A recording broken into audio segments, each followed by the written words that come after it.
A very good morning to all distinguished dignitaries, respected faculties, and delegates.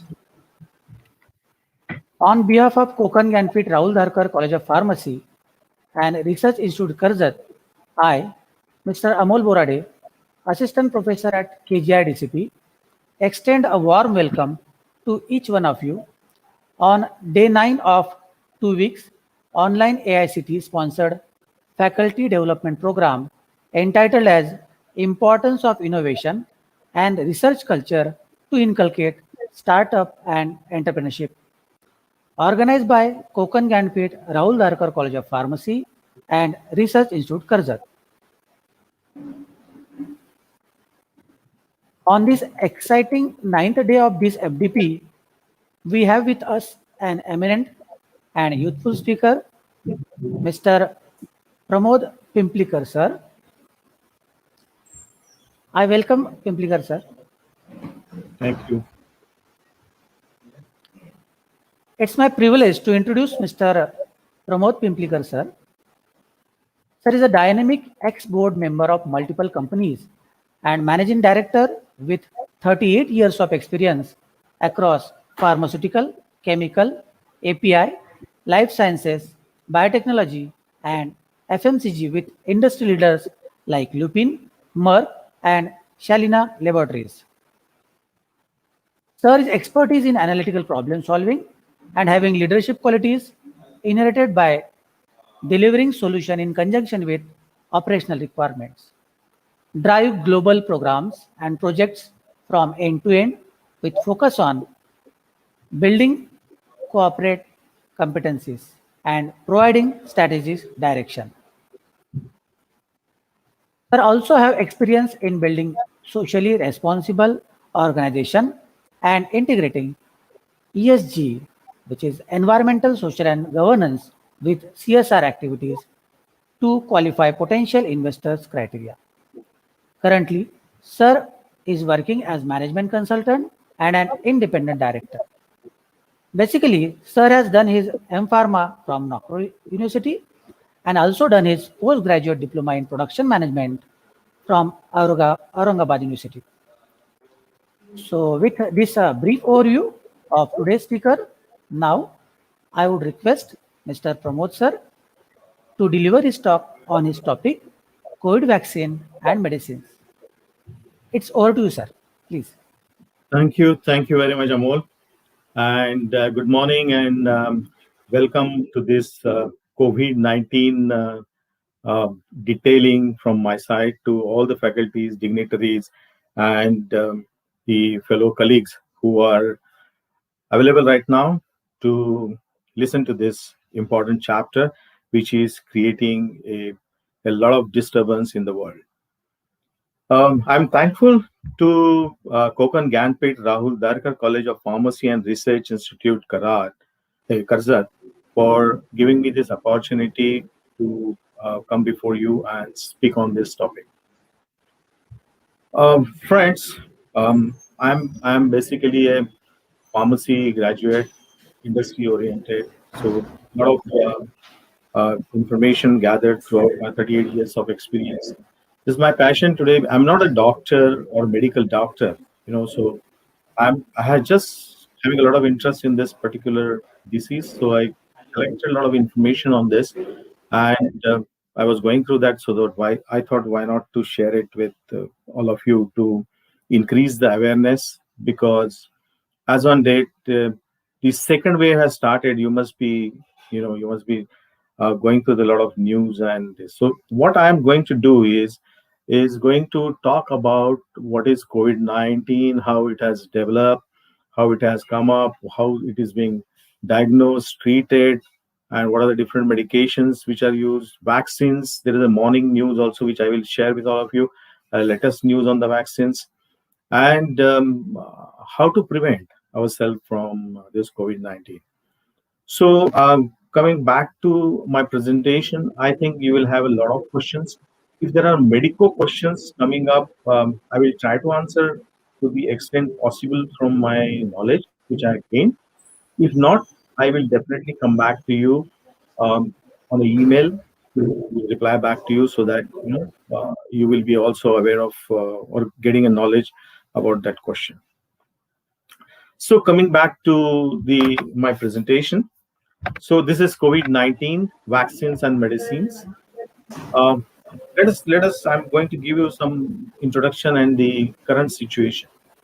The COVID-19 pandemic in India is part of worldwide pandemic of coronavirus diseases. That is how it is called as COVID-19. You know, coronavirus diseases 2019. So it has become a short form COVID-19 caused by severe acute respiratory syndrome coronavirus 2.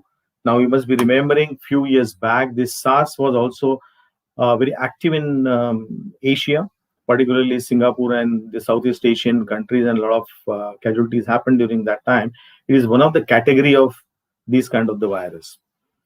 The first COVID case in India was found out in actually it is originated from China and reported in India on 30th January 2020. If you can remember or recollect, your update information update, um, I remember it is the first case found in the Kerala. That is how it has started in India. Now India currently has the largest number of confirmed cases in Asia, and as of March 2020 2021 has the third highest number of confirmed cases in the world after United States and Brazil. Now, this is a very alarming situation. We are we are thickly populated country, and definitely the epidemic is also very huge. But compared to Brazil and US, we are on the third state, but we are the biggest pandemic affected people in Southeast Asia or the Asian countries. So let's understand what is the situation of world as on today. Or I have collected data on 20th because the world data get updated every time. But I caught up in on March 20th. So and then compared with the India. So if you could see, last updated March 28th around 8 o'clock GMT. So the coronavirus cases were 122 plus million cases all over the world. 122 million. Out of that, deaths were almost 2.7 million deaths were there, and recovery was also good, 99 million cases. Compared to that, what is our contribution from India is, this is again on 20th data which I have extracted. I not added from the 21st 22nd. It is further pandemic and very panic now that in particularly in Maharashtra the cases are going very high. So the total coronavirus cases were, 11.11 million. You can consider that as a 11 million. That is 1 crore. In our language, it is 1 crore 15 lakh 55,284. Deaths were 1 lakh 59,594. And recovery, of course, these are the recovery 1 crore 11 lakh 7,332. It is not a very good condition. In spite the hygienic conditions in India are not that great what the Europeans or the Americans have, but still our control mechanism or immune systems of the people were quite high, so we could restrict ourselves, as well as our people are educated where they follow the instructions. So the most of the time they follow the instructions, so this epidemic could be controlled. Now again, you can see that there is a change in this epidemic. It is again increasing. That will come to that topic after some time. Now, what is the coronavirus? Again, how it is it? Coronavirus are a type of virus. It is again a type of virus of SARS category, and this is newly identified. Why it is newly identified? Because it is not identified earlier, or it is developed during their life cycles of the various viruses, and transplant from one animal or a human being, or that we'll see again in that. So this is one kind of the virus which is creating the respiratory illness, and which is we have named them as a COVID-19. I just captured one picture which is electron microscope picture, and you can see that there is a round, and the round there are humps which are coming. These humps looks like a crown. So this whole virus is wearing a crown, so it is called as a that is how it is called as a corona, because it is having a crown. So that is the identification which is given by the scientists to this. There are different images. You can find it on YouTube. You can find it on the Google also. And they're all true because it undergoes the mutation, which is a part of it, which we'll again see in the coming slides. Now let's understand, how did the recent outbreak occur? The recent outbreak of coronavirus is believed to have occurred in a market of illegal wildlife in the central Chinese city of Wuhan. I remember when the first case was published on 30th January, and then suddenly there is a boom of lot of WhatsApp messages and videos started coming up, which are very bad videos, which were flown in the country, how the virus is coming and people are eating what kind of stuff, and that is how it is creating a problem and everything.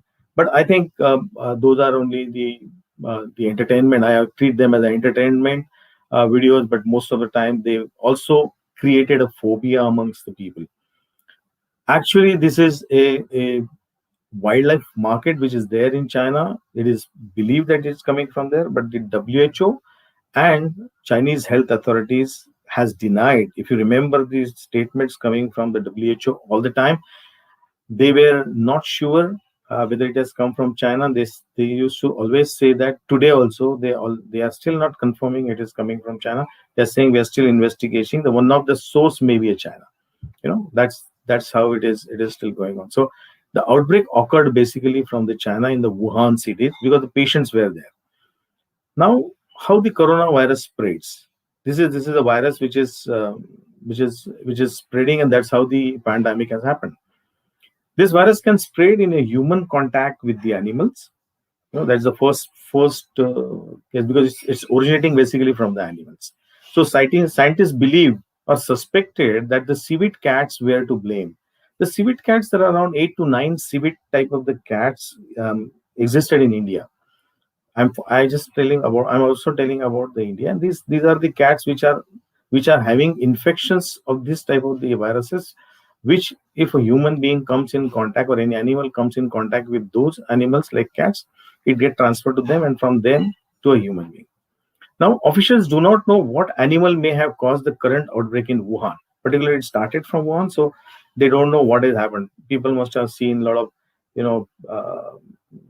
lot of bats or something is the responsible or something, but still scientists are not confirming that this is only because of that. Human to human transmission of the virus happens when someone comes into contact with an infected person's secretions, such as droplets in a cup. Now, this is a very important criteria. The virus is not having a wings who can fly like a mosquito or a fly in the air, or the common flies which we see, but it needs a carrier to migrate from one place to another place. So it is basically a different criteria I have informed here. Out of that, one is a droplets coming out of a human being who is already infected, who sneezes, coughs. So thousands and millions of small droplets comes out when you sneeze, and those droplets carry those kind of the viruses, and if somebody is in contact with those droplets, will get infected. There is another thing. This kind of the people, they touch to their mouth, they touch to their nose and all this thing, and then do the shake hand with the people when they met. So that is another type where there's a contact transfer from one person to the another person. And then this also can be transmitted by the infected person touch, and touching to himself, mouth, nose, eyes, and then touching to surfaces where the shelf life of this virus is for some time, which is on my last slides, which I will be showing it. And from there, if somebody touches it, then this gets transmitted to that particular person. So that's how the transmission is. So I can say that so common way that it is very dangerous. It's not something like that you be in a physical contact with somebody for a longer time and then only it will happen. No, it is not like that. Even though you are for a very small time in a premises where a lot of people are there, and few of them or some of them or one or two of them are infected, may become a carrier to get infection to other good healthy people. So that's how it is getting sprayed. Now, once it's sprayed, you know, the body reaction starts. When the body reaction starts, it is sometimes it is symptoms which are seen on the human health. Uh, Again, in some people it happens, in some people it doesn't happen. The reason is that the immune system of some people is very strong, so they become a carrier. And some people who have a little weaker immune system, they get infected and then they start showing a different kind of the symptoms. The symptoms is like cough. It's particularly a cough is not a dry cough, it is with the substance. Then fever or chills, like malaria, you get a chills and then you get a fever, those kind of symptoms. Then shortness of breath or difficulty in breathing. I will explain this in the mechanism where how the corona kills the person. So in that slide, I will more explain you on the shortness of breath and difficulty in breathing means what. Basically, you can't breathe. You can't climb, 10-15 steps and you are breathless. So which is not a common phenomenon. So this is one kind of thing. Then muscle or body aches, your all the muscles, they start giving a pain, or the entire body is having a pain. So that's another symptom. Sore throat, it's a like in a cough and cold we have a sore throat, that kind of sore throat. Now this is a very typical symptom. There's a new loss of taste or smell. Now this is not happening in many, not many. I say that this was not happening in any disease, but this is understood in the case of COVID, that you lose a taste and you lose a smell.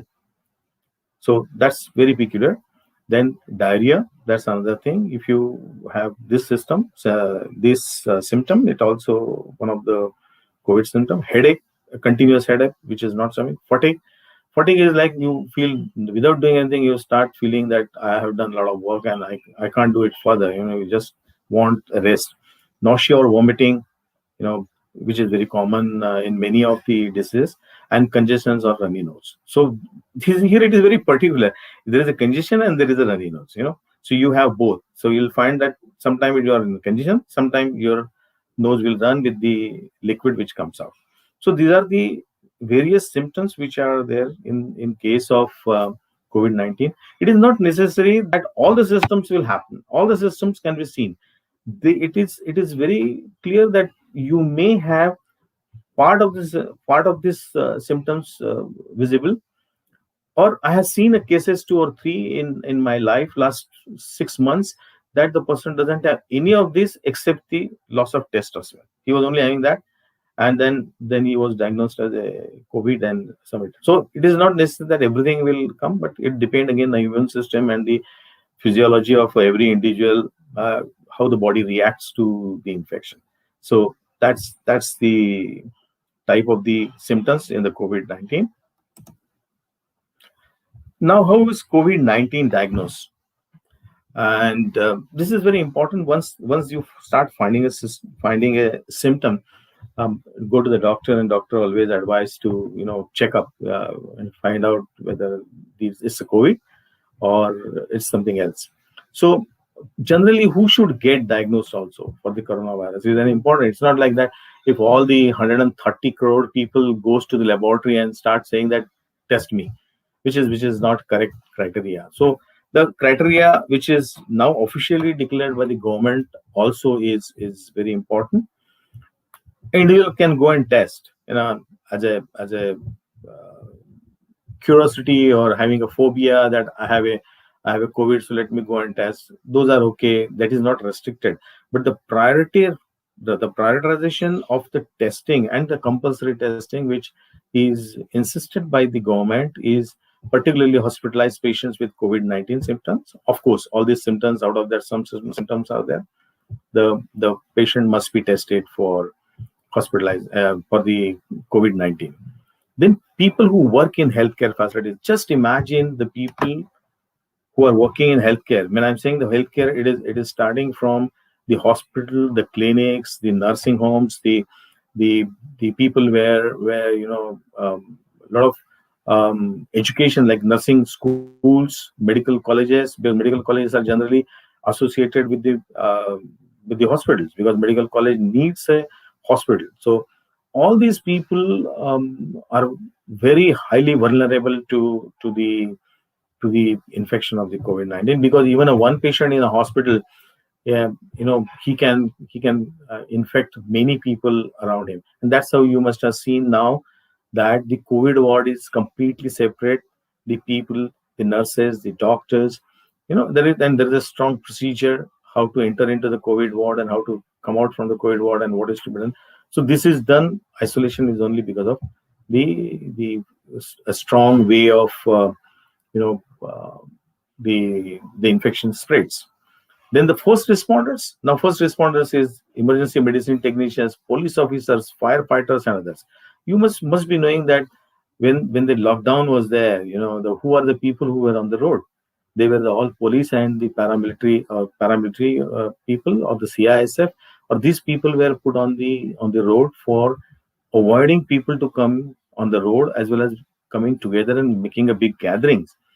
Now, this was required because the people, 100% people are not having that kind of understanding that if this COVID-19 is spreading, I should not go out. And these are the people who are on the road who are avoiding or providing a very clear legal guideline for somebody to travel or somebody not to travel. So these people are coming continuously in contact with the people in the mobs, in the group of the people. So those people need testing immediately. So that's how that was the second priority. And the people with COVID-19 symptoms who live in long-term care facilities, including prison and shelters. You know that prisons are congested, and there are common shelters. Like you must be knowing that there are some kind of the migrant workers or migrant residents coming from one country to another country. In our country, there are a lot of these kind of shelters are there, and the prisons are there where the density of the people is very high. So even a one person is getting infected, or outside person comes and infect anybody there, it get quickly infected to the majority of the people, because they continue to stay there for a long time. It's not like that they meet today and after 1 hour they will not meet. It's not like that. They're very densely populated areas, prisons and shelters. So these are the people who should be, like in Mumbai. People know Dharavi is a densely populated. So where you need to test them first, and that's how the Dharavi was concentrated in Mumbai to control. Okay, now getting the right COVID test. Now what are the different tests which are done to identify the COVID-19 and get a right COVID test done from the pathologist. The right test depends on the goals such as confirming an active COVID infection. Because in COVID, what happens? You have a active COVID infection. Then you may be a asymptomatic or pre-symptomatic individual who might be shedding virus, or determining whether some previously had a COVID. He or she is not aware, but he is the carrier along with that. And there should be a different type of COVID test where the people have already gone through the COVID, their body has protested it, they have recovered from that without notice, but the patient is recovered and he has or she has a antibodies in the body. So there are different type of the testing which is required. So let's understand the first, a very important and confirmatory test which is suggested by the scientists, is a molecular test which is also called as RT-PCR test, and it is a 100% confirmatory test. Why? So it is also, RT-PCR is also called as a reverse transcription polymerase chain reaction. Now the reverse transcription polymerase chain reaction, I will not go into the detail, but in a short, I can just elaborate that the entire DNA, which is a part of the virus, is a combination of different RNAs, DNAs. So it is a resolving out. That is how the reverse transcription it is written. That is reversing out the RNA from it, and it is subjected for the testing as per the pathological testing requirement. So this is how the RT-PCR is used, and it generally requires a few hours. These tests are also referred to as a molecular or genetic assay. So RNA is removed from this COVID, and then it is tested for a existence. If it is existing, it confirms that the molecular test is there. Further, what is done? You must have seen, the people, the health workers are, taking a swab from your nose, from your throat, at the deeper part of the throat and the deeper part of the nose.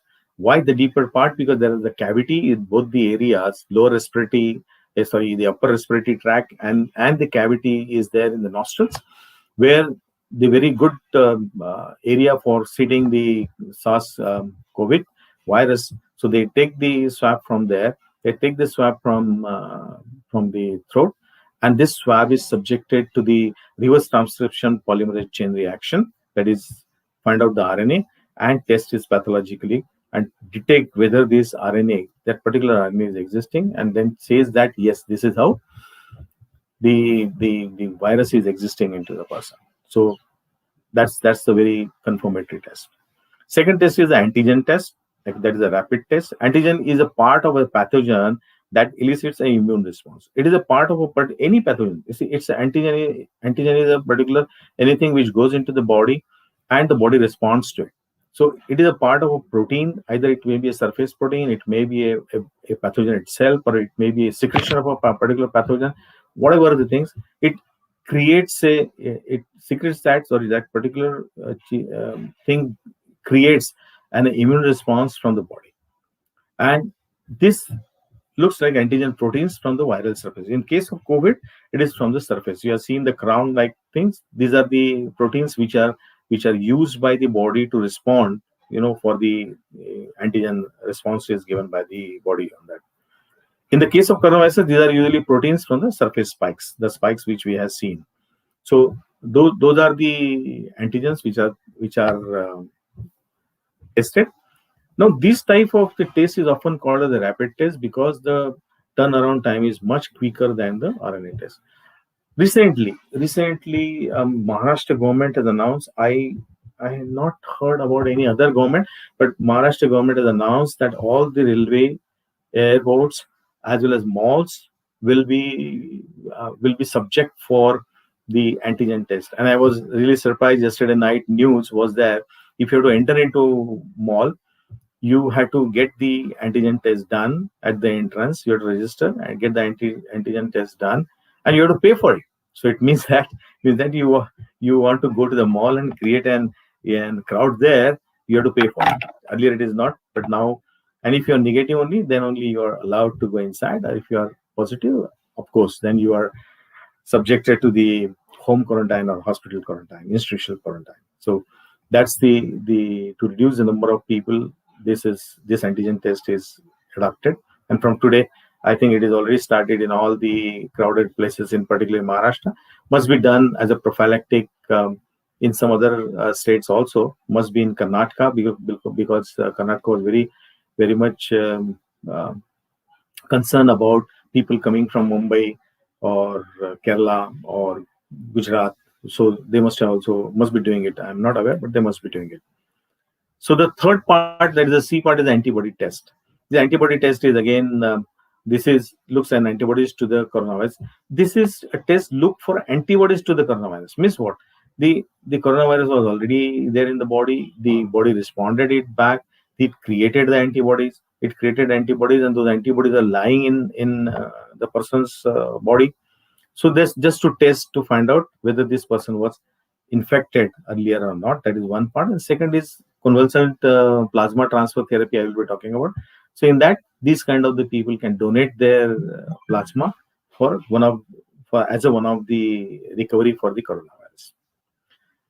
So all it tells about whether you have been infected at some point of the past, even in that occurred months ago, it can show that the concentration of the antibodies goes down over a period, but it's still there. Why I'm saying it goes down? Because the body has a memory cells. Once some kind of antigens, this kind of antigens enter into the body, body responds by way of creating the antibodies, and at the same time the memory cells keep the this kind of the episode in the mind, so that whenever in future if this kind of the infection comes, they have already ready receipt available to create the antibodies, so quickly they can respond and recover the body. That's how the antibodies work. A very important a political I will not do a political statement, but it's a sniff test. Sniff test is, you have heard sometime back I was talking about sudden loss of smell can be used to screen people on daily basis for COVID-19. You can also check yourself at home. I know in when you're in home you have a lot of smells in coming out, particularly from the kitchen, where there is a preparation of any dish is going on, you start smelling that.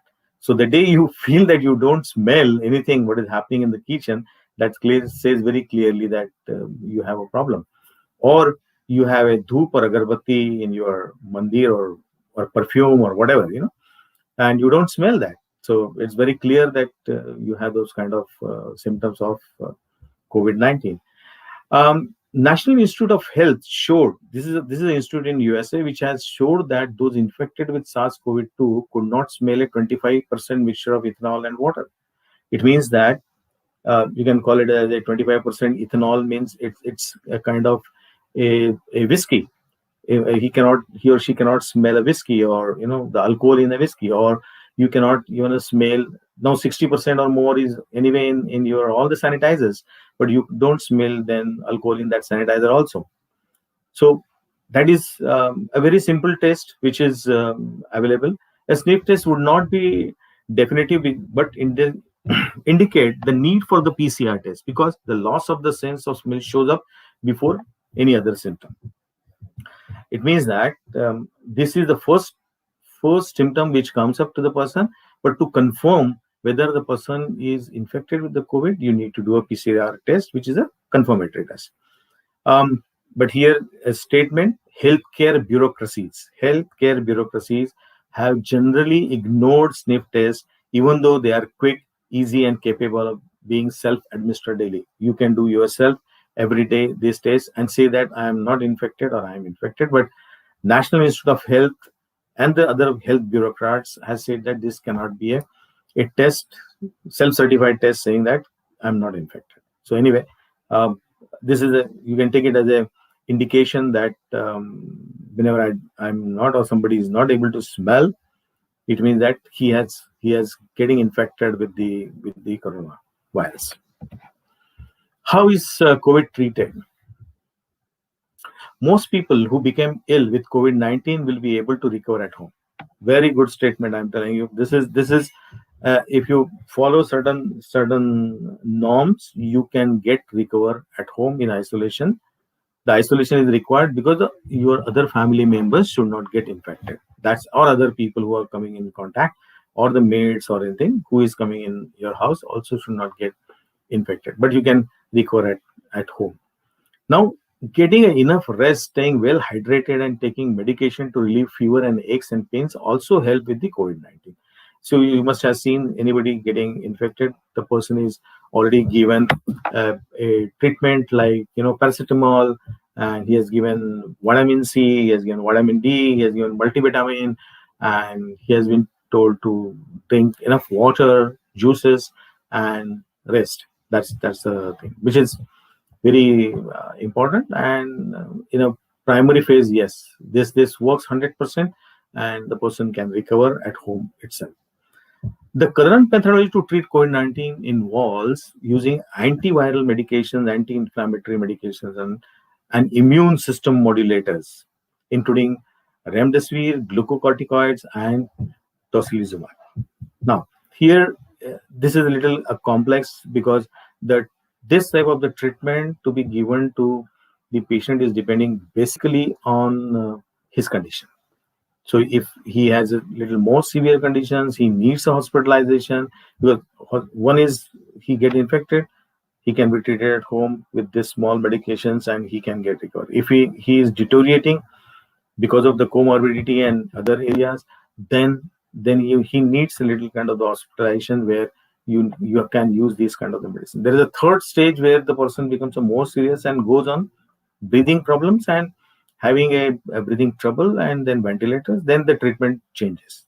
As you can see, the current treatment for mild to moderate COVID-19 symptoms may include supportive care such as hydration, that is IV fluid. Generally, you can see that patient is getting a IV fluids, maybe sodium chloride or dextrose injection, pain and fever control medications, and breathing treatments like ventilators or the simple oxygen.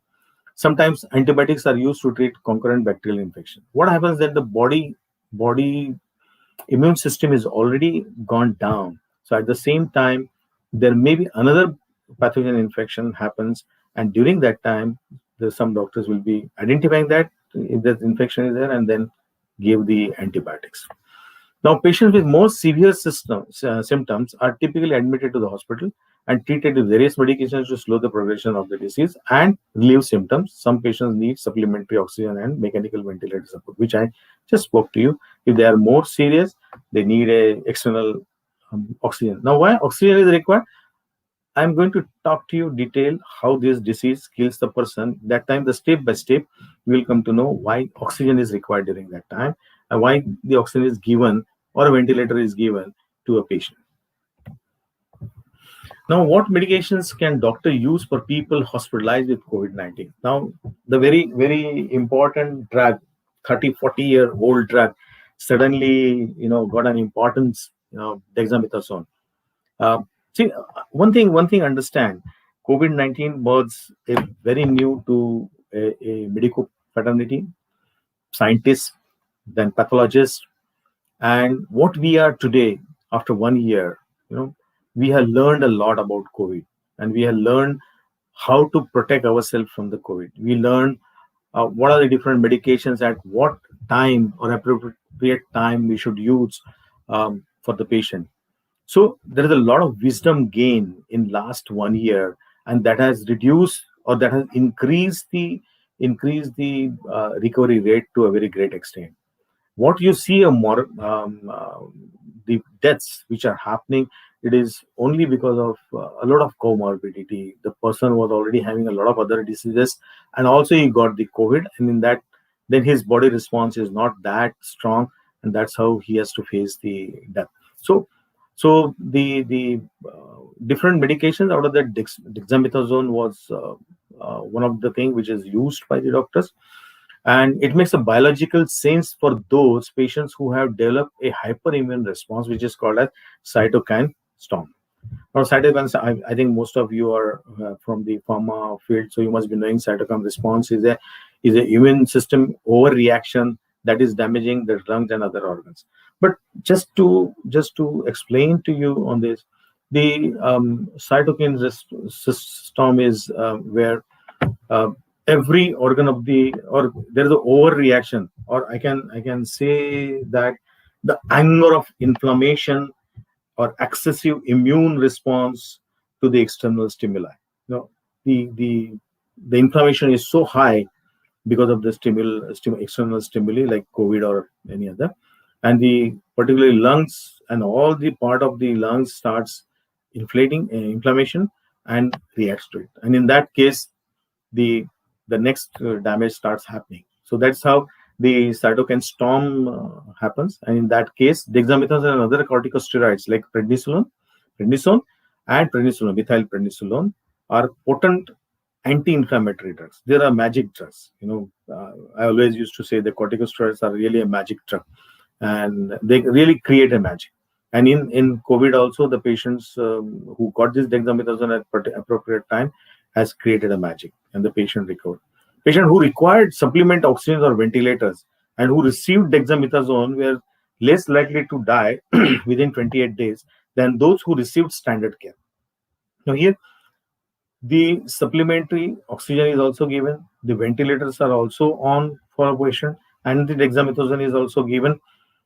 The people were not died, or the death rate was very, very low, which is generally the 28 days. Once it is hospitalized, you can see the person who has gone on ventilator, very few can come back, because of their body response, or because of very good medical support, in time medical support. I will say that hourly medical support has got at a proper time, then only the person comes back. Otherwise, it's a very difficult task to bring the patient back from the deathbed.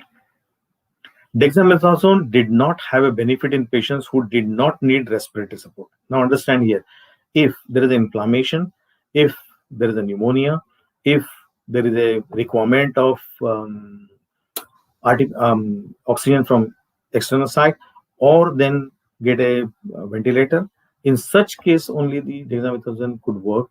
But it has not benefited a patient who was not having or required any kind of the respiratory support. If a prima facie symptoms are there and you give a dexamethasone, the person will not get any benefit, because the inflammation and pneumonia, which are the next stages, which are not happened at all. So now the remdesivir. This is in October 2020. See, now in October 2020, it means that the epidemic happened in January in India and November in basically other part of the world. And in October 2020, FDA, when I say FDA, is the Food and Drug Administration, United States of America, approved the antiviral drug remdesivir to treat COVID-19. So they found that this is an antiviral which can be effective against the COVID-19. The drug may be used to treat adults and children aged 12 and older than weighing at least 88 pounds. Why 12 and more? Because the tolerance response in the children less than 12 years old is a very low, and the person should have a 88 pound of weight to tolerate the remdesivir shots and to get the requisite results. And they should be basically hospitalized for the COVID-19 is an important criteria, which is important for the patient. Remdesivir may modestly speed up the recovery time. It was not a remedy, but it can modestly speed up the recovery time. It supports the body mechanism to see that the virus is killed and the patient is getting recovery. There is another combination which was used. Baricitinib in combination with remdesivir was also used in November, which was approved by US FDA in 2020 for emergency use of, that is the emergency use of authorization. Like today, whatever the vaccines are also in the market, they are all EUA. That is the emergency use authorization given by the US FDA or Indian DCGI. For the use of baricitinib in combination with the remdesivir is hospitalized adults and children 2 years and older required respiratory support. Only in a case, there are two conditions very clearly. Think the person should be hospitalized. It means that he has that kind of the condition. And second is he should be on the respiratory support. Means again pneumonia, secondary infection, and inflammation, a huge inflammation in the lung, which is there. In such patients, only remdesivir in this combination was effective. Otherwise, it was not. However, there is not yet enough evidence to support the use of this therapy instead of dexamethasone with or without remdesivir. So it is very clear. Doctors were all the time trying with a lot of restrictions, because any drug to be used by a doctor needs a very clear permission from a doctor's fraternity as well as from the drug control mechanism which is there in USA or in India. And after seeing a lot of documents, supports, clinical trials, only then this is given. But these are sometimes the risk is taken by the authorities to see that the mankind is saved. And that's how these drugs were given. And in some cases it works, in some cases it doesn't work. So you cannot conclude that when there is a COVID infection, person is admitted, just give these drugs and he will be okay. It is not happen, because the response to the individual patients with individual conditions was different. Anticoagulation drugs. You must be knowing this kind of the drugs are given in many conditions. Sorry. So almost all people admitted to the hospital with COVID need medication to help the blood clots. Again, I will explain this, how it happens, how the bleeding happens into the lungs and how the clots happens. To avoid that, the anticoagulant drugs are given to the hospitalized patients. Generally, a low dose heparin or enoxaparin is given by the doctor to the patient who is admitted, which are working as an anticoagulant. The full dose is not given unless and until there is a already the development of the clot. So one is a prophylactic, so that not to happen, give the enoxaparin or the heparin in a smaller dose, or once the clots are already there in the body, which is observed by the doctor, then they give a full dose of this uh, um, blood thinners so that the clot can get dissolved. There is another treatment which is given are the monoclonal antibodies. Can they help to treat COVID-19? Now, the monoclonal, I just quickly explain you monoclonal antibodies. You must have heard in a particular cancer patient, there are a lot of monoclonal antibodies. Medications are available in the market. They are quite expensive, but they are man-made antibody treatment created by human being by using either animal mode or a laboratory mode. In that, and they make it and then use it. So monoclonal antibodies are man-made versions of the antibodies that our bodies naturally make to fight invaders. So it is similar mechanism that instead of allowing body to respond to the invader and make the antibodies and then act on the invader, so it is a time lapse. So ready-made antibodies which are made outside, just inject them and get the requisite results. So all three of the FDA authorized therapies attack the coronavirus spike protein, making it more difficult for the virus to attach to enter human cell. All these therapies, which we are talking about, the monoclonal antibodies or the other kind of the treatment, they stop the invader cells, that is the spikes, to attach to our lung cells, basically. Where they enter and they grow and they bring the inflammation. The three monoclonal antibody treatments that have received EUA, again emergency use authorizations, are balmanivimab, a combination of casirivimab and the MDevimab. So these are the combinations which are also used by the doctors. These treatments are not authorized for hospitalized COVID-19 patients or those receiving oxygen therapy. So there's specific effect of these antibodies to a particular patients. So only those are given. Now, what is a convalescent plasma? Does it help people with the COVID-19?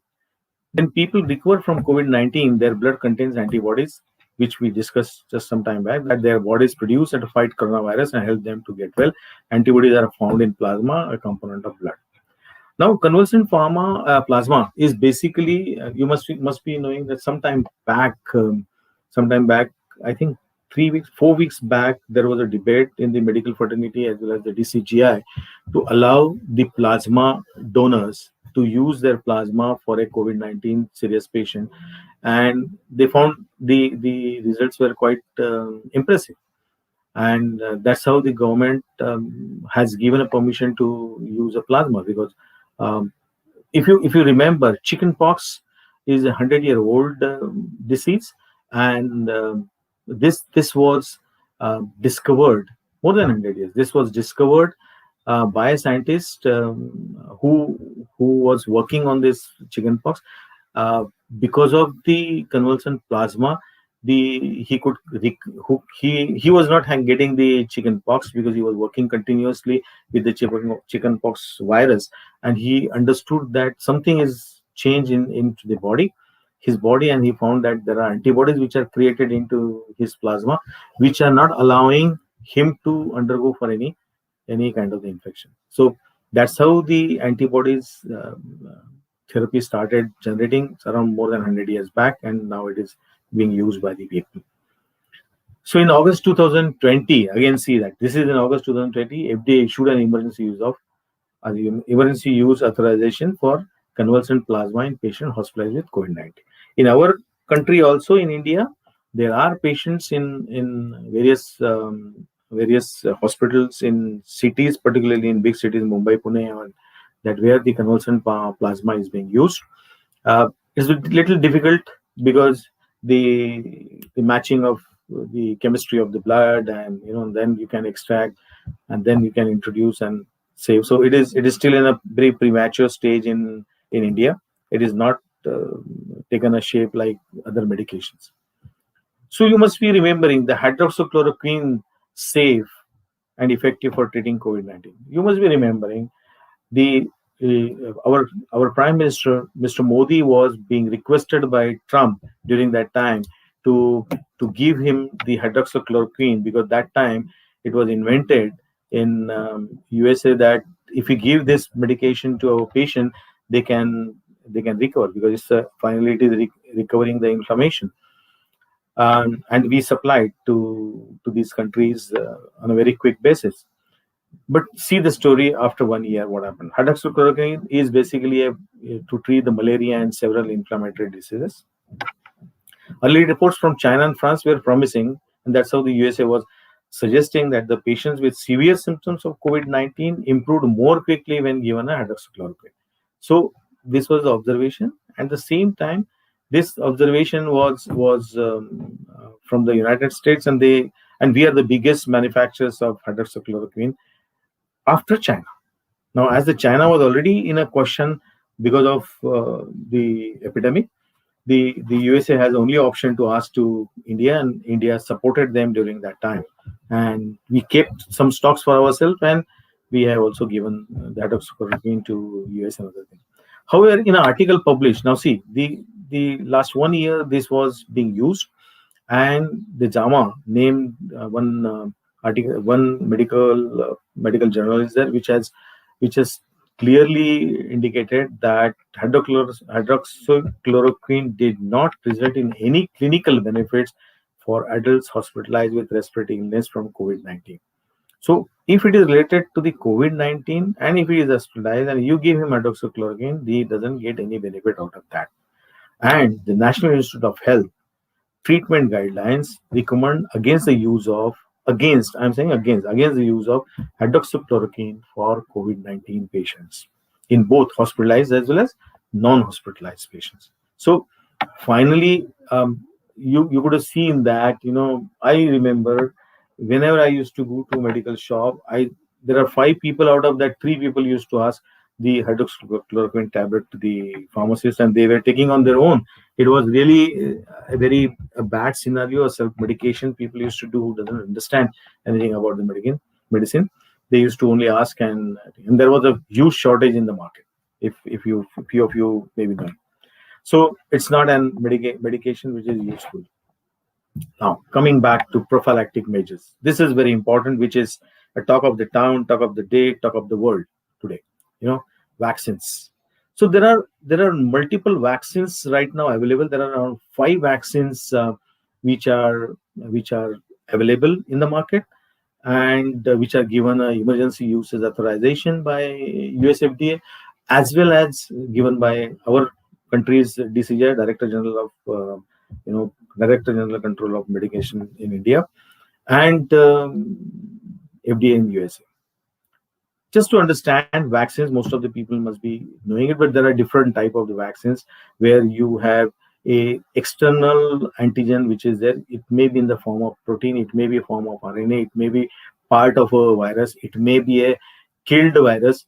There are different types of the antigens which are used to formulate the vaccine, and those are then introduced into the body, to which body immediately responds, and starts preparing the antibodies. Now, these antibodies are already existing into the body. So whenever there is an infection of COVID-19 happens, the antibodies are already available in body, which kills the infection and protects the patient from the infection. Now, so that's how the vaccines are not effective for a patient who is already having a COVID-19. He is hospitalized, and you think that if I give him the vaccine and he will recover. No, it will not be effective to a person who is admitted to the hospital, because he is already full of antigens in his body, and his body is struggling to create an antibodies. And in that situation, you are adding a third element into a body, which is again stimulating the body to create an antibodies. So in those cases, it is not possible. But a person who is not infected, that is the reason you must be seeing the guidelines are coming saying that the person, if he is having an infection, COVID-19, should not take the vaccine, because it's useless, basically, first thing. So a healthy person who want to protect himself, herself for a future infection can go for the vaccination. As the vaccination uh, for a world is a huge task. The criteria were decided, particularly in our country, because 133 crore is not a small number to vaccinate all the people. So the government has come out with a strategy so that, and it's a correct strategy. I really appreciate the people who designed this strategy, um, because the people who are having a problem should get the vaccine first, and then the people who has a still a good immune system. Now coming back to these vaccines, we have five vaccines. Out of that, the first vaccine was the Pfizer BioNTech on December 11, 2020. This became the first COVID-19 vaccine to receive an FDA EUA. That is the emergency uses authorization. We'll just quickly go through that. So I'll just explain in between so that what is the differences between these vaccines. And I would not like to comment on anything why this is not available here or why this is not available there, except for the logistic purpose and the price purpose. Otherwise, there are other elements also which we should not discuss, and we should keep it aside. So this was given in December 2020, and the vaccination started in US. Emergency use in US and other countries. Recommended for anyone who is 16 year and older, and the kids between 12 to 15 is testing is still going on. So the clinical testing is still going on. Now dosage is two shots, 21 days apart. Now these two shots is why it is happening two shots. It is because there is a first response to the body to start creating. It is something like a boosting a rocket. There is a first rocket get burst, and the rocket goes up, and then there is a second rocket which bursts and gives a further acceleration for the speed. Similar way in case of body, there are two shot. First shot starts creating a awareness in the body, start creating a antibodies, and during a particular time, because it needs around 2 to 3 weeks time to get a second shot, so that in second shot it boosts the creation of the antibodies further, and the whole body is now fully saturated with antibodies of the coronavirus, so it's ready to fight with the coronavirus. So that's the way this will emerge out. I'll say that this is a very primary study which is done by the scientists, and they have come up with this kind of a therapy.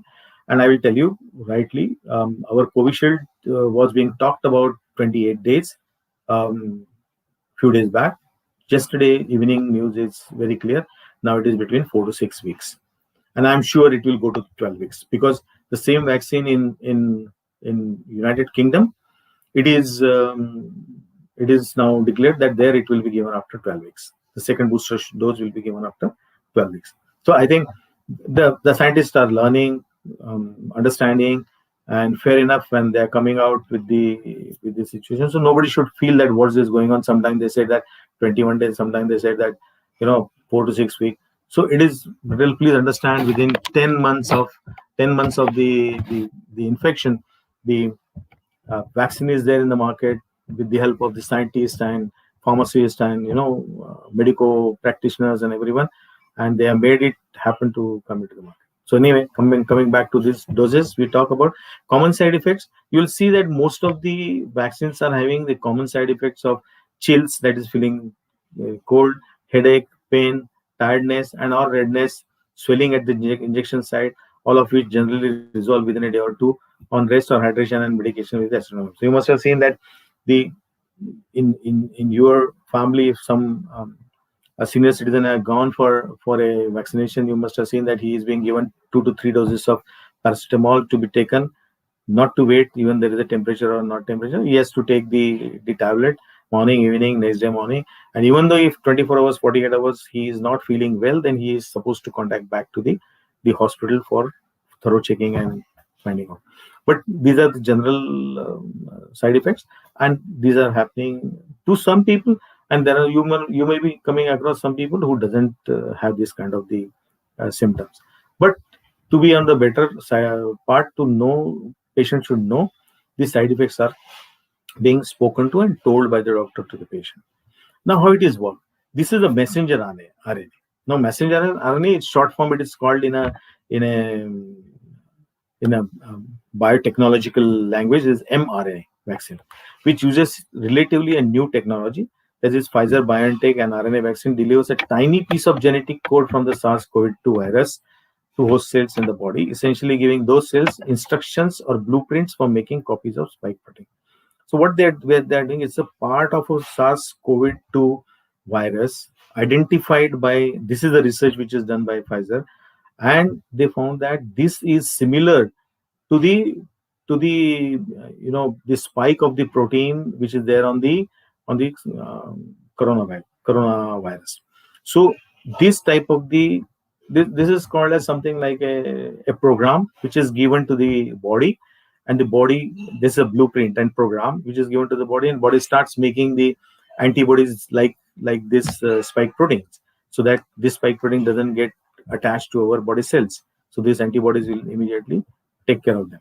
So this is the science behind this basically, and it's a very new way of developing the vaccine. Now these vaccines do the work of penetrating and infecting host cells. These proteins stimulate an immune response, producing antibodies and developing memory cells that will recognize and respond if the body is infected with the actual virus. So what they do, they create this kind of these cells into the body and also develop a memory. See, always understand our body, whenever get infected, has a very good memory. There are memory cells in the body who memorizes all kind of the infections came in the body and what to do when the infection happens and what kind of antibodies to be made. So that recipe is already with them once they get infected. So this will create, being a new, the body doesn't have that. So vaccines are creating that what you call the blueprint for these memory cells to keep remembering. So whenever there is this kind of infection happens, the memory cells can release the recipient and create the antibodies for the defense of the body. So that's how these vaccines are working. Now, continued with this, how it will work is a 95% efficacy. Again, don't go with the percentage of the efficacy. Anything above 50, which I have already said, above 50 is good enough to give a response. But this is having a 95% in patients, and how well it works on virus mode. You must be knowing the news which is coming, a second wave which is coming up, and the Great Britain has found a different variant of the vaccine, the virus, and again the patients are increasing and all that. So the mutation happens in the virus due to the surrounding conditions, due to the um, due to their self ecology of the virus. They change their structure. The protein structure gets changed. Now, if the protein structure gets changed, the response from the different medicines also gets changed, or the antibodies gets changed. So scientists are also simultaneously identifying the different mutations which are available, because there are two different mutations in Great Britain as well as in South Africa. South African mutant is different than the Great Britain mutant. So whether this kind of the vaccines are also acting against that mutant or not, that scientists are finding, and they found that it is active.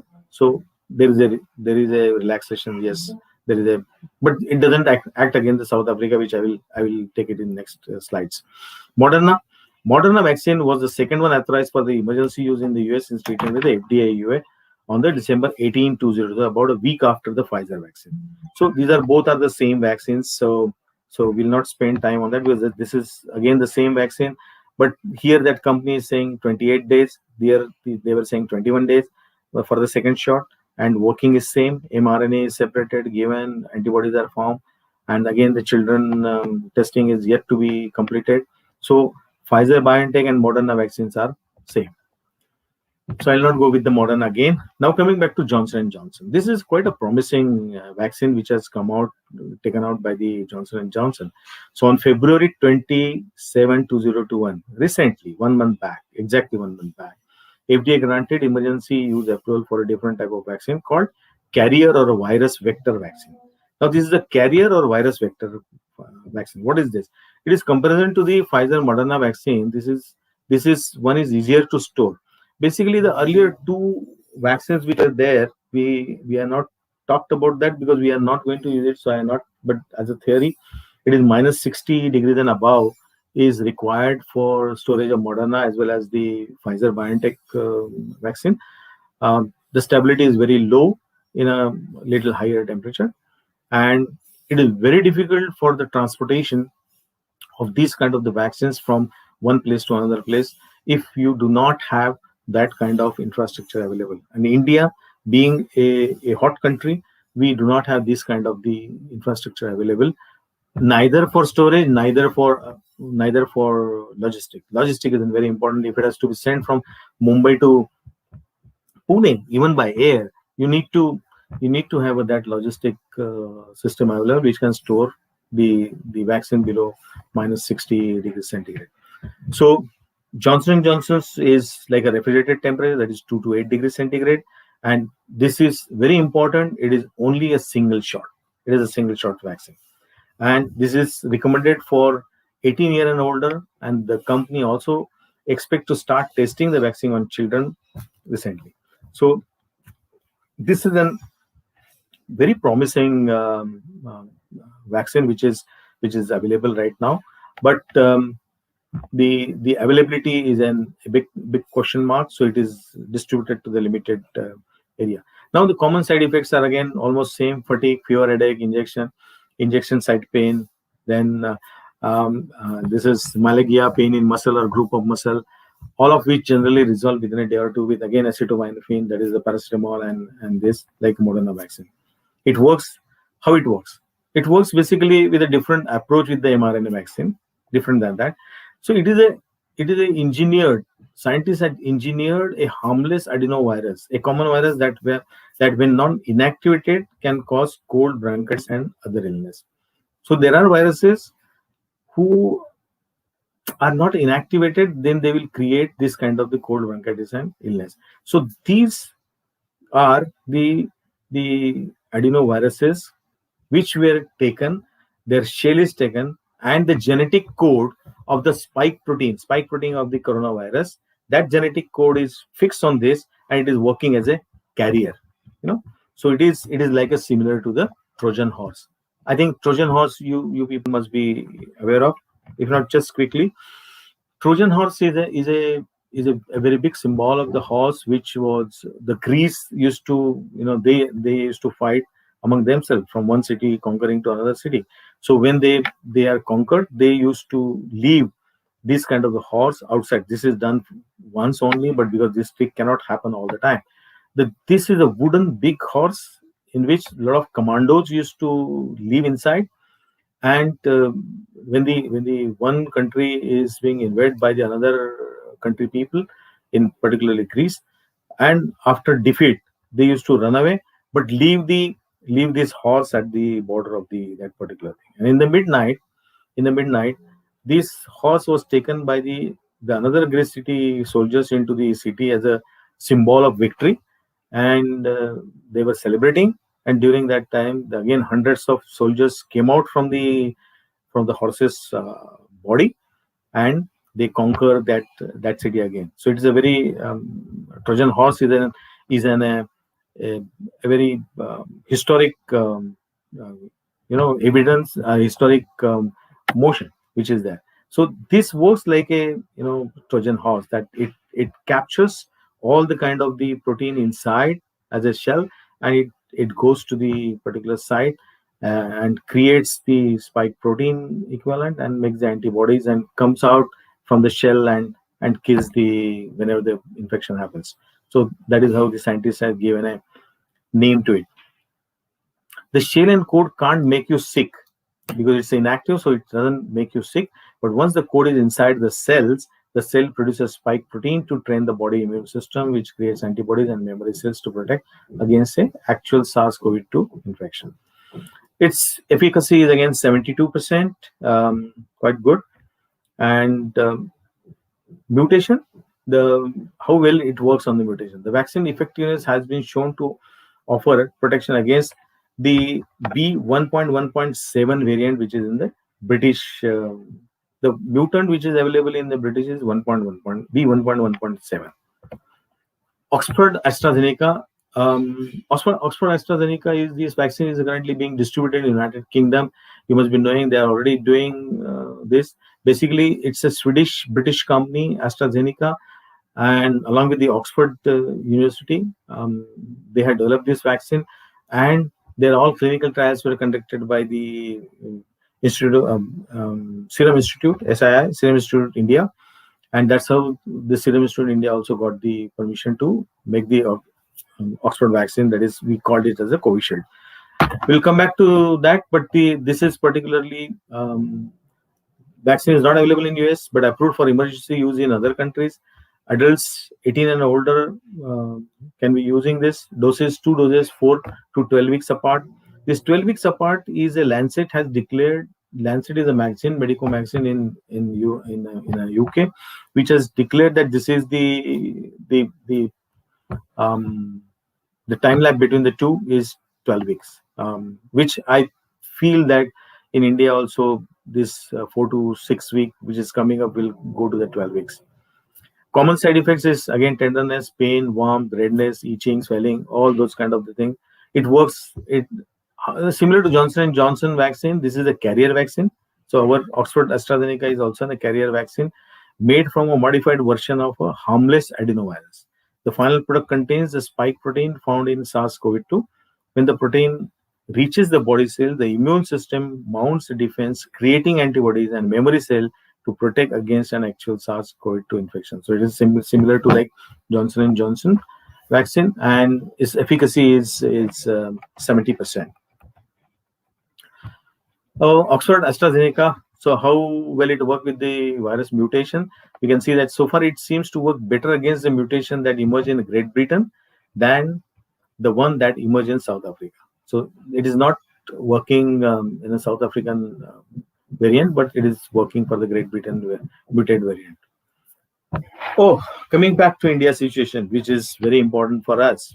So you must be knowing that India has approved 2 vaccines, Covishield and Covaxin, for emergency use for the COVID-19 pandemic in the country. The mass vaccination started a couple of weeks back. You must be knowing our Prime Minister, Honorable Prime Minister, Mr. PM Modi, has initiated this from the first March, and this is the mega vaccination. A very systematic approach to this has started, and the vaccination is already majority of the senior citizen must have undergoing this. And I know it's a Herculean task, but this has started, and this will be successful. Now, the Covishield has been developed by the Oxford University. We have seen scientists in collaboration with the pharmaceutical company AstraZeneca. In India, its trial was undertaken by Serum Institute of India, which is also manufacturing the Covishield vaccine for the mass vaccination. Please understand, Serum Institute of India is making vaccines not only for India or also for the other countries, including the Great Britain, because they have huge capacity, and they did the clinical trials here in India. So they got a manufacturing authorization from Oxford and the AstraZeneca, and for the distribution. And India is manufacturing and distributing it to the various countries who are in need for this vaccine. The another co-vaccine, which is developed by the indigenous vaccine developer Bharat Biotech in collaboration with the Indian Council for the Medical Research. This they have developed Bharat Biotech, and how they were made. Covishield vaccine was developed by using the virus, adenovirus, that causes common cold infection among chimpanzees. Its genetic material is same as that of the spike protein of SARS-CoV-2 coronavirus. Spike protein. So it is basically a spike protein which is working as an antigen, and it is basically sourced from the common cold infection among chimpanzees. The adenovirus which is creating a common cold in chimpanzees. The Covishield vaccine has been developed by using weakened version of the adenovirus. So you can weaken the version of the adenovirus and then use it into a vaccine. It will still create the vaccine response. Covaxin vaccine has been developed using the dead coronavirus. Now you can see there is a difference between these two. The Covaxin is purely a dead coronavirus called the inactivated vaccine in medical language, and it is a mixture of other ingredients. And under the inactivated state, the virus is not capable of infecting people or replicating on its own inside the body. So it is a killed one. It is not live. So it cannot generate or regenerate inside the body. But a shot of the vaccine prepares the immunity system to recognize the actual virus and fight it with when infection happens. So it means that the similar viruses in body, so body responds, body creates the antibodies, and it is ready now. Whenever the virus comes, it attacks the virus. Efficacy with Covaxin is still in the final stage of clinical trial, so no efficacy has been published for the Covaxin. The efficacy of the Covishield has been picked on 70%, and this efficiency rate is below than the vaccine developed by Pfizer, Biotech, and Moderna, but it is above the qualifying efficacy benchmark of 50% set by several countries. So this is a standard made by most of the countries that efficacy should be more than 50%. So it qualifies for that also.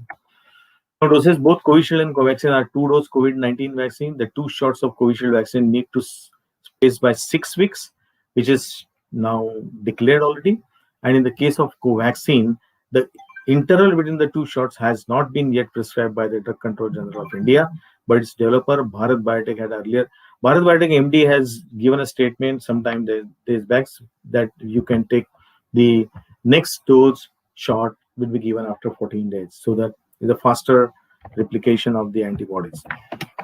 A simple comparison: Covaxin and Covishield developed indigenously, developed by the Oxford University, inactivated coronavirus. This is chimpanzee's adenovirus with spike.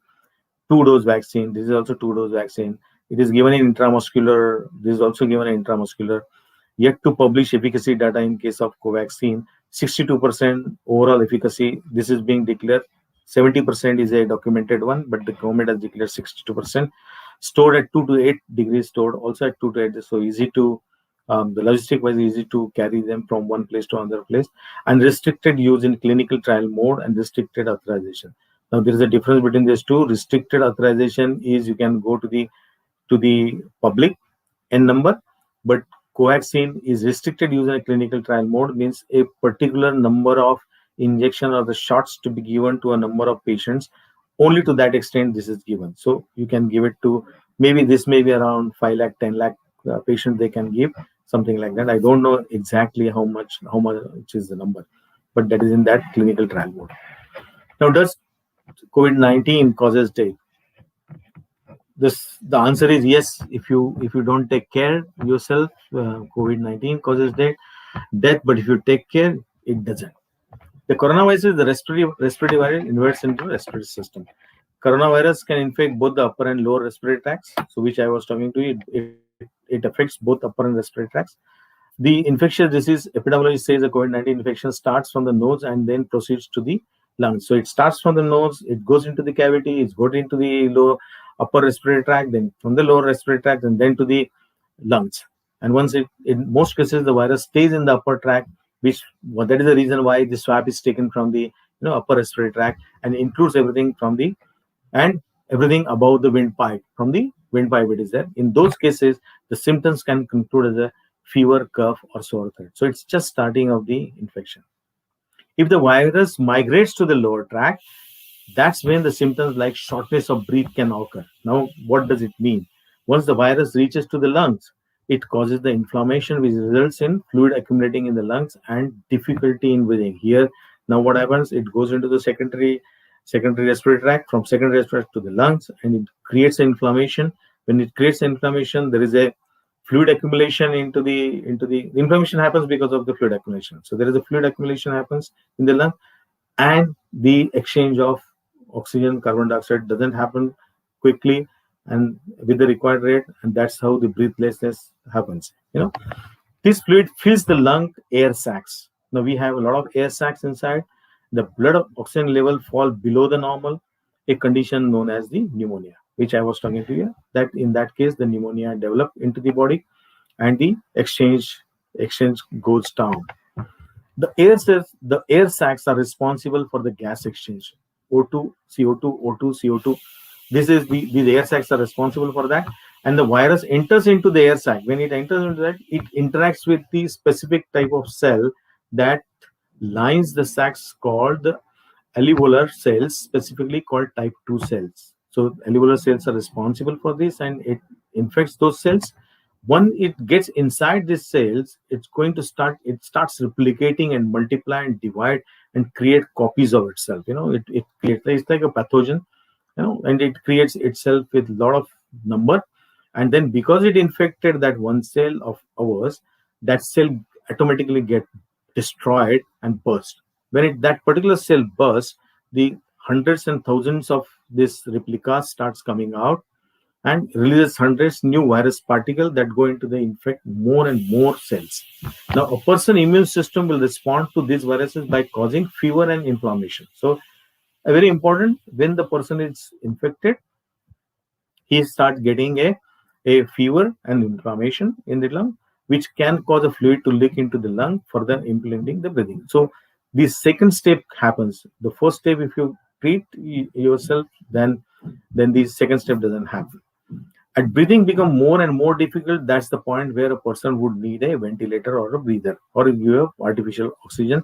When the inflammation happens, pneumonia is formed, then you need the ventilator as well as you need the artificial oxygen to be given.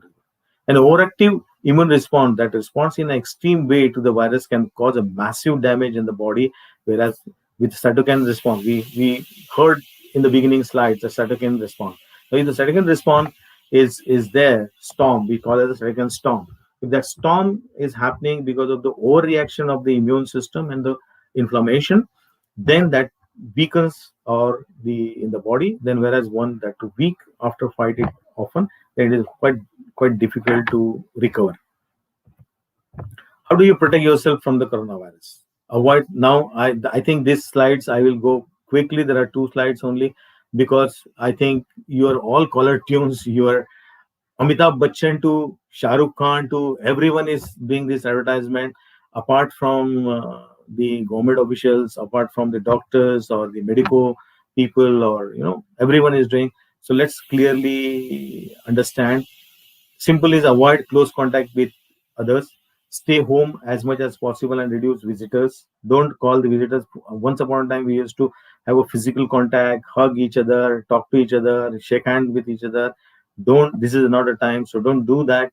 Practice physical distancing. We always have a practice to show more nearness or closeness. We say we just hug or just keep a hand on somebody's friend's shoulder and start talking to them. So stay away from distancing. Stay at least 6 feet away from each other's in public places. Don't go to public places as far as possible because anybody infected person can infect you. Call friends and family or visit by video only. Don't go till this goes out. Ask your employer if it is possible to work from home. Most of the industry, except physically who are working and need to work on the machine, except those people, I can see that the entire world has gone back to the home. Maybe IT industry, it may be a schooling, college. Everybody is working from home, and that has really restricted the lot of infection which is happening in the people. Then another thing is avoid people who appear sick. If somebody is sick, just go away from him. Don't go near to him. The necessities and important things, grocery shopping and all these things are required. You should do those things only in a daytime where you will encounter off-peak times, less people. That time you should visit those places. But if everybody start doing it, again, it will be a crowded place. But you can just find out the time and avoid going there. Wear the face mask wherever you are in a public place. It is very important. I have experienced it. If you wear nowadays, you start feeling very safe. If you wear the face mask, you feel very safe. And somebody is coughing, sneezing, and singing or something, please don't go near to those people. And if you happen without mask to see that the people are sneezing or coughing, I will advise all the friends and who are listening or who will listen to me is that within a couple of days you should go and test yourself whether you are infected or not infected before you really enter into a symptom criteria, because that also can be with the swab and all this thing, it can be immediately found out whether you are infected, so you can take a precaution in that case.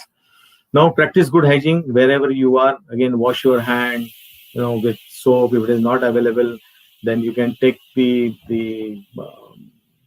sanitizer, which is more than 60% of alcohol. Then when you're in a public place, avoid touching to the handle, door handle, then shopping carts, because many people handle it, elevator buttons. uh, then when you use a common bathrooms, before preparing a food, you should sanitize yourself. Soap and water, if it is not there, again with the alcohol. Avoid touching to your eyes, nose, or mouth. In India, we are very fond of, you know, most of us either will touch our face, I will touch to our nose, touch to our eyes, and touch anywhere, so that is very common way of transforming the infection to yourself. If you sneeze, use some tissue paper and collect everything, so it doesn't allow to spread it into the air, so that the people doesn't get affected because of that. So take these precautions, and once you take these precautions, I think you will be keeping away, distant away the coronavirus, and you will be safe and healthy. You will also create a very healthy society, and we'll try, and we'll we'll see that the coronavirus doesn't affect us, and we will be free of coronavirus in a short time if we follow this. So thank you very much. And this was my quite lengthy. I spoke a lot of things. I think it was. I don't know whether it was quite useful to all of you. Must be. If you have any questions and answers, I am ready to give the answers. You can definitely ask. Amol, Yes, sir. hi. Amol. Yeah. So, what do you any questions or There are several questions. Yes, sir. yeah? Please. Only one thing to all my listeners is, I'm not a medico, so I will be trying to really find out whatever I studied so far and try to give you the answers. Yes, please. Sir, will you please stop your screen sharing so that you can come Okay. onto the StreamYard screen? Okay. Yeah. Done? So, is it visible to you, sir? Question asked Yeah. by Sunil Mahajan, sir. Yeah. Hi. So the question from Sunil Mahajan, sir: after taking both dose, for how many days antibody will remain active? Very good question, Santosh. Sunil. Um, See, as I told all of you that the um, both the vaccines, not both, 5 vaccines which are invented in the world, out of that 2 vaccines are available in India. Both are still in a clinical mode, and that's the reason emergency usage authorization is given to for these vaccines, and they're still under study. So the retainability of the antibodies into the body is still a matter of research or the clinical study which is still going on, because it's a 10-month old vaccine, and the study is still going on. So I think what study I had done on that basis, at least a year, there should not be any problem to a patient. Uh, the body will continue to hold the antibody in the body. That is one part. But you need not have to for you need not have to worry also, because when you have taken a vaccine, your body has already had a memory cell which has already taken down the blueprint supplied by the vaccine for creating the antibody. So even though antibody is vanished in 3 months, 4 months, 5 months time, if you get infected by the coronavirus, the body will start making the antibodies for you. So it is only the question. The important question is that whether this script, how long this will remain in the memory of the cell, is time has to decide. And that's how the clinical trials, maybe after 2 years, like you may be knowing, if chickenpox vaccine is taken in the childhood and you don't have chickenpox now also. So it means that your memory cells are still keeping the recipe with them. So whenever you are getting a chickenpox infection, you must be getting, I also get, but the recipe is available, so it immediately creates the antibodies and stop the infection. So to conclude shortly, that antibodies will remain for a while, but nothing to worry. the memory cell will be having a recipe of making antibodies, and it will continue to make the antibodies whenever the infection is there. How long memory cells will work? That is the question of clinical trials, which is going right now. So we should wait and watch. I hope Sir, I one more answered. question is there Yeah. from Dr. Ajay Sagar, sir. If you can read that question. Dr. Ajay Sagar, only loss of taste and severe weakness can need to be tested, or by prophylactic treatment like Augmentin 625, Levocet, and Dodlo 650 can start it. See, I will say that I mentioned to you basically the loss of taste and weakness. Weakness is added by doctor, but loss of taste is a primary phenomena which happens, but it also may not happen in many patients. They will have an infection. Second part is that if you have a severe weakness, is a one of the symptom which is also tabulated in the COVID infection. Now, to test with the prophylactic treatment with the Augmentin 625 or Levocet and Rolon 650, I think this is too big dose. Augmentin 625 is again a penicillin derivative along with the um, other ingredients, which is quite high. And I think Levocet is having an antihistamine or paracetamol. I think paracetamol and this, and Odlo 650 is also paracetamol. So paracetamol is the best way to start with that, and but go for a testing. That's very important, and test it with the PCR test and PCT test and confirm that the infection is there or not. I think before that, maybe a day or two, you can wait and do it, and then the further treatment can be started. That's what I feel. Yeah, I think your session is so much excellent so that everybody got curious about knowing all the relevant things. yeah, And the topic which you have chosen, it is nowadays very nearby to everybody's heart and mind. yes, that's very important. So, That's very important. so with your permission, sir, should I take one more question? Yeah, yeah, no problem. Please go ahead. Yeah. It is Dr. asked by Dr. Arti Vyavare, Yeah. after going through treatment for a particular patient, how many days he or she should remain in quarantine at home so that other family member doesn't affect? Yeah. So see, there are two way we can see it. Two way we can see it. One is you are infected, and you are treating yourself at home, which is the first stage which I already explained to you. So in that case, anyway, 14 days you may not have to go out of your room also, and keep yourself isolated. And after that 14 days, you can definitely. I will suggest take another 8 days to start sharing anything with the family members, including your area, your things like pen or whatever you're using commonly should not be shared for another week, and then you can start sharing. So this is the first part where you are treating at home. Now the another treating at hospital. So you'll see that hospital anyway doesn't allow you to go Sir, one more before question. 14, before 14 days. So that 14 days is important for hospitalization, and then you can start mixing with the people. There's no problem. Yeah, yeah, Yes, Amol. sir. One more question related to memory cells. Yeah. Uh, Vikram Nimbalkar. Asked by Vikram. Why does not vaccine produce memory cells to impart long-term protection? Ah, looks very small question, but a very big answer. Try to give it in a short. See, one thing, understand, memory cells are produced by the body, our body, human being, and those are the human cells. That's how the antigen is given to the body to make the antibodies and keep that recipe into the memory cells.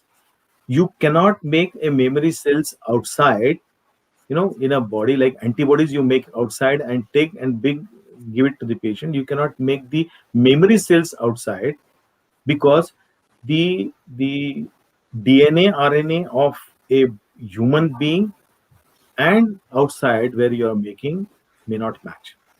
It will not match. That's the reason we are different. Even a one male human being to another human being is different. So everybody has a different type of we always say that their chemistry is good. So everybody has a different chemistry. So they do not have those kind of the similarity. So you cannot manufacture it outside and introduce into a body. So you have to, and that's the reason the indirect way is taken, that create an antigen, put that antigen into a body, and allow body to make on their own antibodies, and keep remembering the recipe into a memory cells, which is already available in the body. That's how the thing is. But God knows, God knows the science is going so in such a high speed that one day this will also happen, that you will have a replica, and you can make it. So nothing is impossible in this world. That's what I can tell. Yes, please. Uh, Sir, there are a lot of questions actually. Uh, so, Yeah, so yeah, should I please go ahead. stop? Please go ahead. No, Okay, no. one more Another, question I see, will take. you can. I will tell you. There are many questions which may be a common or similar. Okay, so you Yeah, can edit it and make one question so that that can be answered, or you can find there are a funny question which is yes. really a genius question. I'll say that looks a funny but very genius question, which I may not be able to answer also. So you can just go ahead with another couple of questions, no problem.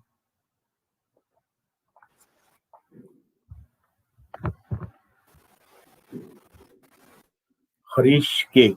Sir, what can you say about transmission of COVID-19 through air?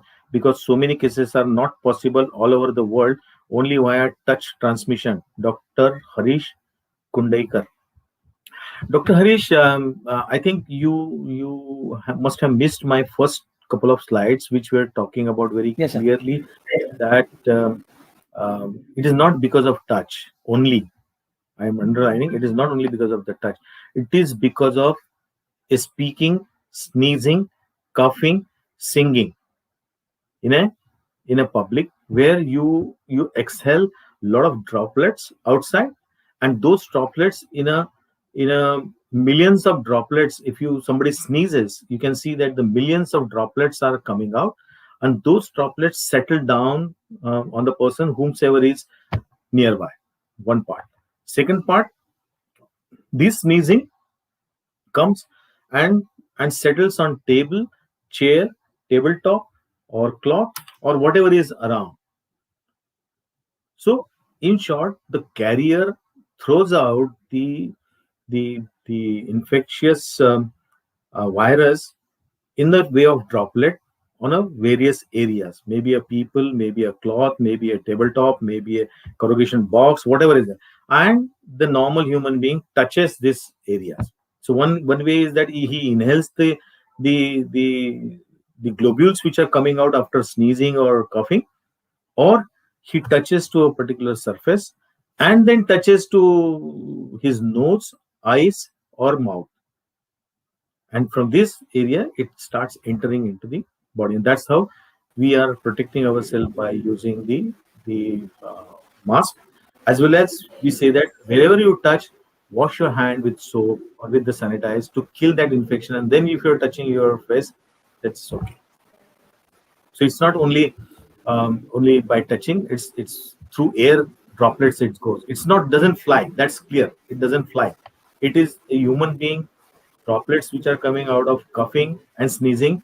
Basically this happens, and it settles on various surfaces where you can see that somebody touches, and it gets. That's the yeah. Uh, One more question. It is somewhat technical one. Mhm. Asked by Dr. L.D. Patel. What are genetically modified organisms? Is it same to recombinant? So there are GMOs and recombinant. I think this is a very big topic. I have very very small knowledge about genetically modified organisms. Basically, where you there is a mixture of RNA and DNA, and you try to remove. You must have seen that organism which we have seen one of the vaccines, that one particular RNA, if you remove from the cycle, you make that particular antigen inactive or that virus inactive. A recombinant is a forcefully created atmosphere where the mutation type thing happens. You know, I may not be able to explain to you because I'm not a master in this area.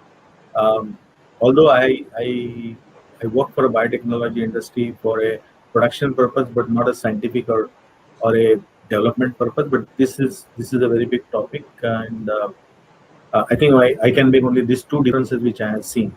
You know, one is for the genetically modified organism, and second is recombinant. But if you want, I can send you the details, or you can also Google it out and find out the difference between these two. Yeah.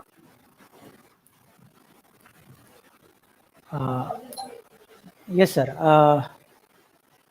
So I think there will be no more question. I have already taken the screen questions. So I think, sir, we should conclude the session. Okay. So With your permission. so please, from my side, let me just conclude, and then you can conclude.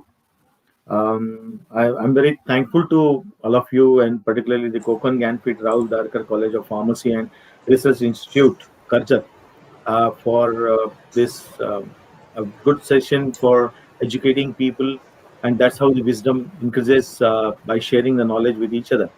And I'm very much thankful for giving me a chance to speak to this, especially our beloved friend Dr. Mohan Kale and his team, all of you who has supported me, and the system and the process, and the back side people who are seeing that this session goes uninterrupted. Thankful to all those of the people, and it, if time comes, it is always better to physically have this kind of the session where a lot of give and take happens more effectively than virtual. And I look forward for that, and we will definitely meet again. So thank you very much to all my listeners, all faculty members, dignitaries, as well as the people who have supported this program. Thank you. Thank you, sir. Thank you, sir. Indeed, it is a very good lecture, informative lecture. So thank you, sir, for enlightening thoughts.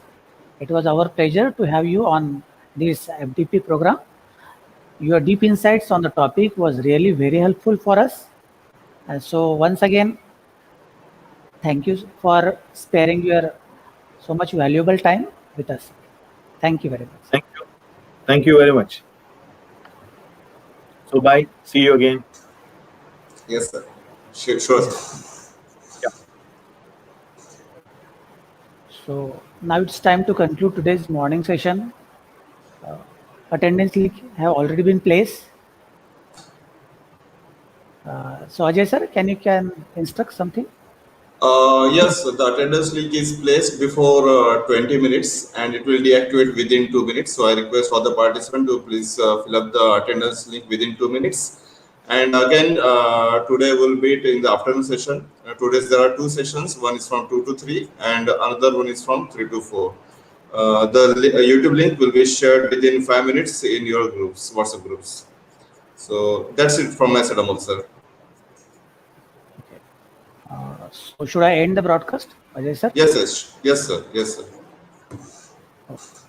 Okay. Thank you, Pramod sir and Ajay sir. Thank you. Thank you very much. Thank you. Thank you, sir. Thanks. Okay, sir. Goodbye for now. Bye. Bye.